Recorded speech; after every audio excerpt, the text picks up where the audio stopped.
பாருங்கள், இன்றைக்கி நம்ம புடலங்காவும் பாசிப்பருப்பும் கூட்டு மாதிரி வைக்கிறோம். கூட ஒரு கேரட்டு, புடலங்காய் இப்படி பொடியாக கட் பண்ணிக்கணும். கேரட் கொஞ்சம், வெங்காயம், பச்சை மிளகா 2 போட்டுக்கலாம். பச்சை மிளகா சேர்றவங்க கொஞ்சோண்டு காரப்பொடி போட்டுக்கலாம். ஒரு தக்காளி பழம். பாசிப்பருப்பில் கொஞ்சம் லேசாக மஞ்சத்தூள் போட்டுக்கணும். மஞ்சத்தூள் கொஞ்சம் பெருங்காயத்தூள் போட்டுக்கணும். சும்மா கொஞ்சமாக லேசாக போட்டால் போதும்.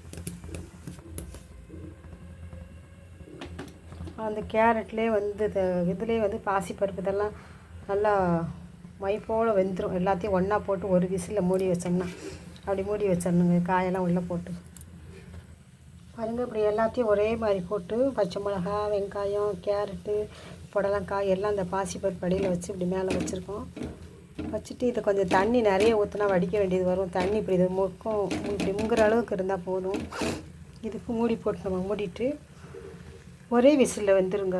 பாசிப்பருப்பு இதெல்லாம் நல்லா குழஞ்சி ஒன்று போல் மை போல் வந்துடும்.